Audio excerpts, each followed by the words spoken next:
Bonjour à tous et bienvenue dans la robe numérique. Je suis Oriana Labruyère et chaque semaine, avec mon invité, nous vous présentons une solution technologique répondant aux enjeux juridiques modernes. Bonjour et bienvenue dans la robe numérique. Aujourd'hui, j'ai le plaisir d'accueillir Amandine Delamo, qui est chargée de mission partenariat pour le dispositif cybermalveillance. Alors, si vous voulez comprendre ce qu'il y a derrière cybermalveillance et ce qui vous permet de faire au quotidien pour protéger votre organisation, collectivité territoriale, TPE, PME, restez avec moi. Bonjour Amandine, bienvenue au micro de la robe numérique. Merci beaucoup de t'être rendue Bonjour disponible. Oriana, merci beaucoup de m'accueillir aujourd'hui. Alors, est-ce que tu peux nous présenter ce qu'est la plateforme cybermalveillance.gouv.fr et à qui elle s'adresse? Alors oui, donc la plateforme cybermalveillance.gouv.fr, en fait, c'est un dispositif national d'assistance aux victimes de cybermalveillance et de sensibilisation aux risques numériques, qui a été lancé fin 2017 et qui est une réponse en fait voulue par l'État pour faire face à la croissance de la cybercriminalité et répondre en fait aux besoins de la population qui est victime en fait pour l'aider et pour s'en prémunir. Voilà. Donc en fait, cybermalveillance a été lancé dans le prolongement des missions de l'ANSSI, donc qui est l'Agence nationale de sécurité des systèmes d'information, et qui, elle, adresse toutes les infrastructures critiques, donc les OIV, organismes d'importance vitale, et les OSE, opérateurs de services essentiels, donc principalement l'électricité, l'eau, les transports, etc. Et cybermalveillance a été créée comme la solution pour le reste de la population qui était démunie jusqu'à présent. Et donc, c'est un dispositif qui est dédié aux particuliers, aux entreprises, plutôt TPE, PME, qui n'ont pas forcément de DSI, RSSI en interne, et puis les collectivités, là encore, plutôt les plus petites, qui n'ont pas forcément de spécialistes en interne. Alors, quelles sont vos missions? Alors, on a 3 missions qui nous ont été confiées par le gouvernement. En premier lieu, donc l'assistance aux victimes, c'est primordial. Donc, en leur permettant, à travers notre plateforme, d'obtenir en ligne un diagnostic de leur situation et de leur donner des conseils adaptés pour y remédier. Et cette assistance va jusqu'à la possibilité d'une mise en relation avec des prestataires qui sont référencés sur notre plateforme, des prestataires de proximité et qui vont pouvoir apporter leur aide aux victimes qui ne sont pas forcément en mesure d'appliquer toutes seules les conseils que nous allons leur donner. Et puis, donc ça, c'est notre première mission. Deuxième mission, la prévention, bien entendu. On essaye de diffuser au maximum des supports sur notamment les bonnes pratiques à adopter pour réussir à se protéger. Et donc, on met à disposition sur notre plateforme de nombreux contenus pédagogiques, alors de diverses formes, tant sur le fond que sur la forme. Vous allez avoir des articles, vous allez avoir des vidéos, vous allez avoir des infographies. On fait également en parallèle sur les réseaux sociaux de nombreuses alertes sur toutes les attaques ou arnaques que l'on peut voir passer, et on fait des campagnes de sensibilisation de plus grande ampleur. On a eu la chance de bénéficier l'année dernière d'une campagne au mois de mai et juin sur les chaînes du groupe France Télévisions. Et on en a eu une autre avec notre membre, l'INC, que nous avons réalisé pendant le mois cyber au mois d'octobre, donc pour faire connaître au plus grand nombre notre plateforme.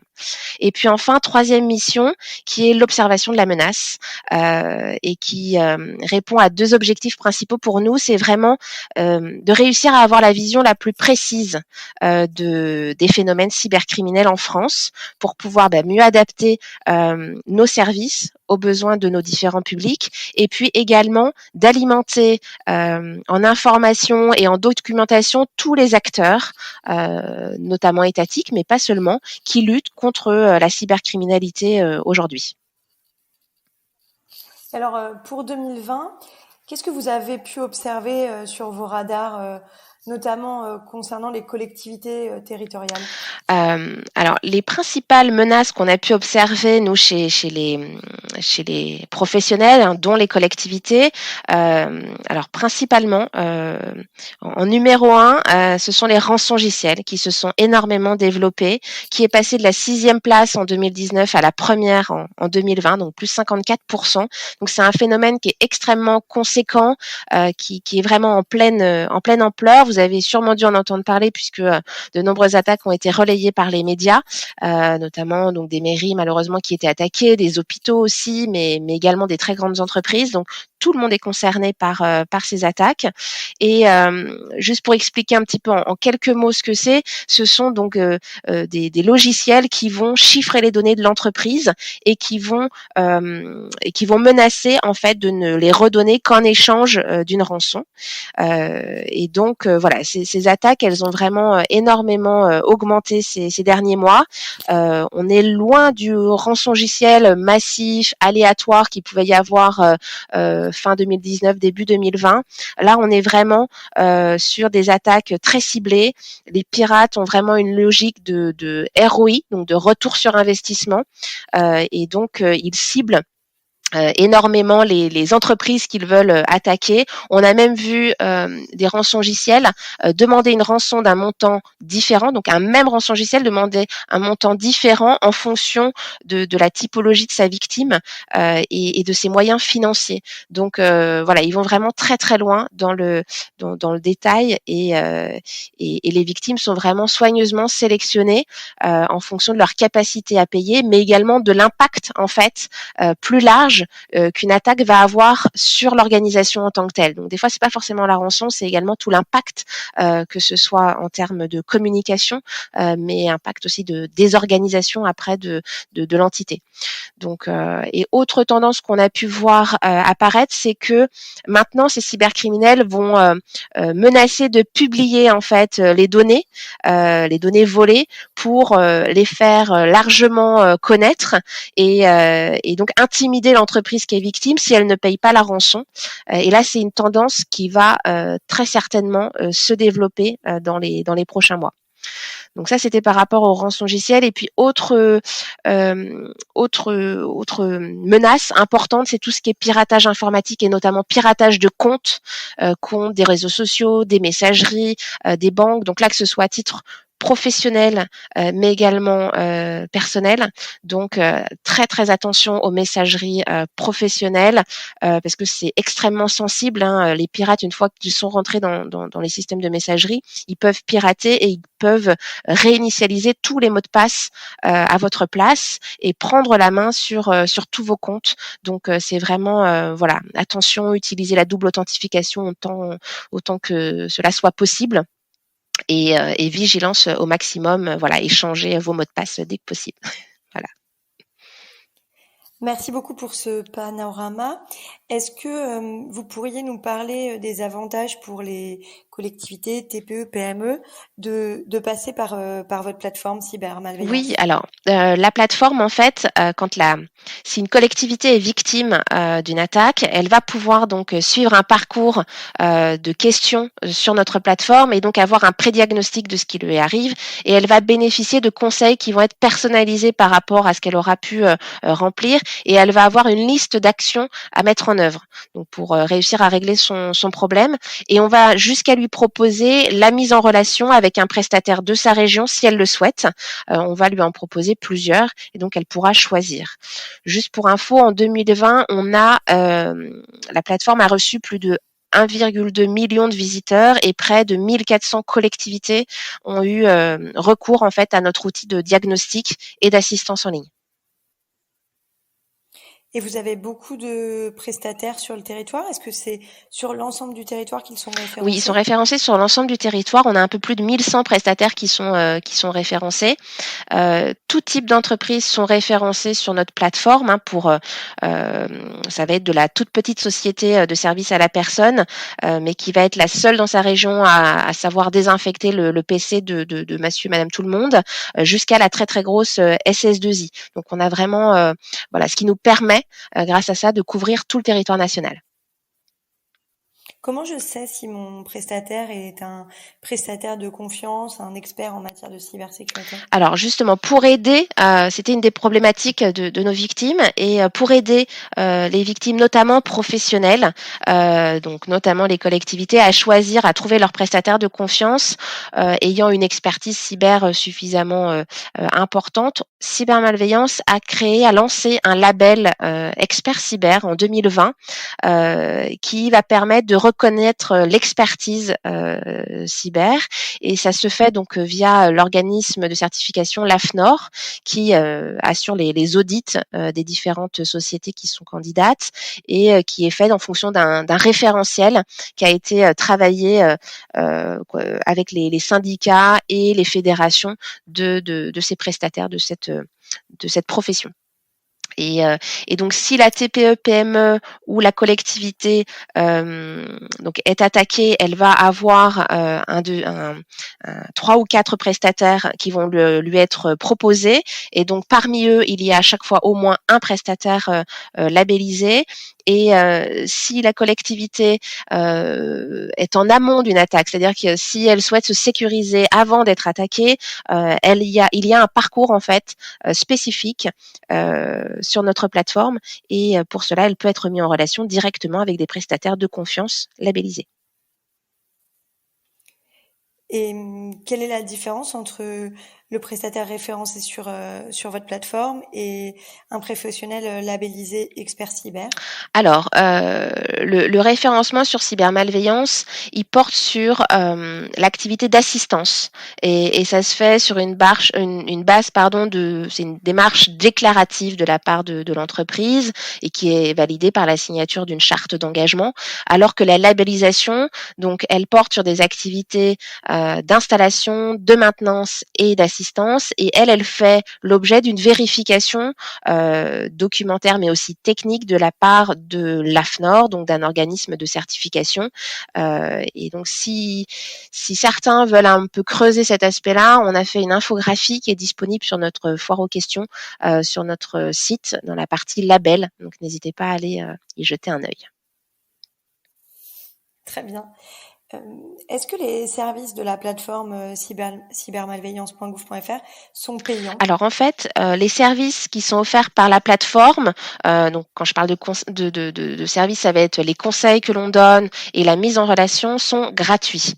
En revanche, la prestation d'assistance, donc de dépannage par les professionnels qui sont référencés ou labellisés, elle est payante et la victime va avoir donc plusieurs coordonnées de différents prestataires qu'elle va pouvoir contacter et elle va pouvoir leur demander un devis et elle va pouvoir comparer ces devis pour pouvoir valider ou non l'intervention. Quel conseil donneriez-vous pour les collectivités ou les TPE aujourd'hui dans le cadre de leur protection cyber? Alors déjà, ce que je leur dirais, il faut tenir compte, il faut absolument il y a 2 aspects importants. La partie technique, bien entendu. Donc là, ne pas jouer aux apprentis sorciers. On ne s'invente pas technicien et expert en sécurité informatique du jour au lendemain.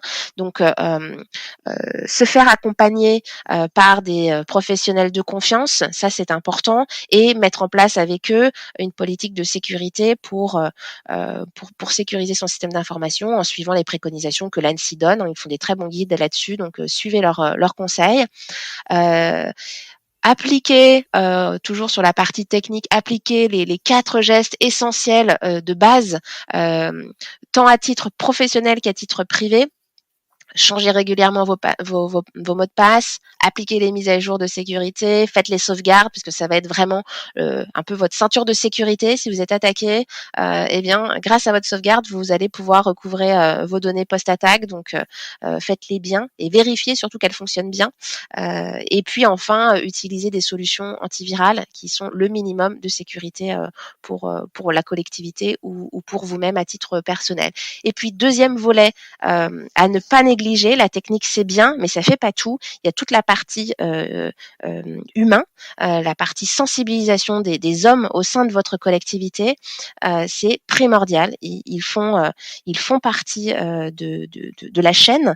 Et donc, un utilisateur qui a été averti, qui a été formé en amont, va pouvoir devenir un capteur en fait des phénomènes anormaux, et il va pouvoir reconnaître des choses un peu inhabituelles, et donc il va vous permettre de lutter contre toutes ces attaques. Mais pour ça, il faut avoir pris le temps en amont de le former. Et donc, je préconise de prendre le temps de le faire. C'est vraiment important. Et pour cela, on a créé, nous, des outils, une boîte à outils, un kit de sensibilisation qui peut vous permettre d'identifier les thématiques, les premières thématiques à aborder. Et on a donc 17 thématiques que nous on aborde, qui sont accessibles en termes de vocabulaire. C'est des messages assez vulgarisés qui peuvent permettre d'être compris de tous, puisque tous les agents doivent être sensibilisés, et qui sont déclinés sous différentes formes, que ce soit des articles, que ce soit des vidéos, des mémos, et qui vont vous permettre de relayer en interne ces mémos sur des campagnes plus ou moins long terme. Vous parlez de campagne et d'actions. Est-ce que vous avez en tête des actions spécifiques que vous auriez menées envers les collectivités ou envers les entreprises? Oui, alors on a mené une campagne de sensibilisation dernièrement, en 2020, avec nos nouveaux membres collectivités. En fait, conjointement avec eux, on a monté tout un programme de sensibilisation. L'idée, c'était vraiment de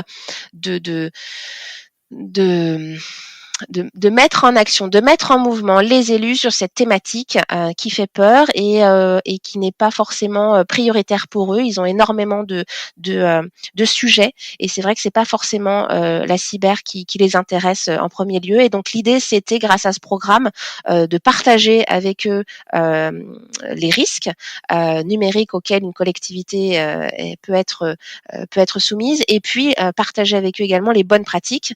Et donc on a essayé d'avoir une approche assez pragmatique, en essayant de faire intervenir des élus, que des élus parlent à d'autres élus, donc sur 3 volets. Volet numéro 1, c'était les principales menaces auxquelles les collectivités peuvent être attaquées, et donc nous avions des maires qui posaient des questions: mais pourquoi ma collectivité serait attaquée? Et l'idée, c'était de leur faire comprendre que tous, en fait, on est concerné, quelle que soit la taille. Et nous avions dans le deuxième volet des témoignages de collectivités attaquées, qui témoignaient justement, donc malheureusement de manière anonyme, mais qui témoignaient de ce qu'elles avaient pu vivre et des conséquences que ça avait eu au sein de leur collectivité. Et le troisième volet, que nous avons lancé il y a quelques mois, a permis de présenter des actions de sensibilisation que différentes collectivités de différentes tailles, des petites, des grandes, ont pu mettre en place. Et l'idée, c'est de montrer que, quels que soient ces moyens humains, financiers, sensibiliser, c'est possible, ne serait-ce qu'avec de l'affichage. Nous avons des affiches. Si vous avez besoin, on peut vous faire parvenir les fichiers pour que vous puissiez les afficher en interne si besoin. Mais voilà, il est possible, tous à notre niveau, de sensibiliser. Et donc, on a diffusé ce programme via des relais. Donc, on avait plus d'une quinzaine de relais, donc c'est-à-dire d'associations, de syndicats, du monde des collectivités. On a créé tout un écosystème avec eux pour qu'ils relaient au maximum cette démarche. Et on a créé également avec la Banque des Territoires des vidéos dédiées aux élus sur différentes thématiques. Donc n'hésitez pas à aller sur notre site aussi, en tapant programme de sensibilisation des élus. Vous allez retomber sur ces vidéos. Très bien.